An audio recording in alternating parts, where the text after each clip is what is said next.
पहले सुनता भी हो यार, गल हो गई यार। पूरे का पूरा शो फेवरेटिज्म में गया है। ਉਹਨੂੰ ਇੱਕ ਮਿੰਟ ਅਸੀਂ ਸੌਣ ਨਹੀਂ ਦਿੱਤਾ ਸੀ।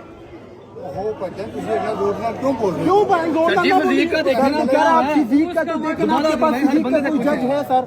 ऐसे ही होता है।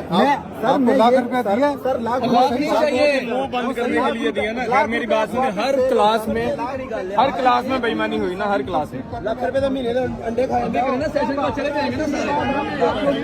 हर क्लास में हर बंदा जाएगा, अभी करे ना। बात सिर्फ मेडल की नहीं या प्राइज की नहीं होगी। प्राइस की बात हो ही नहीं रही है सर।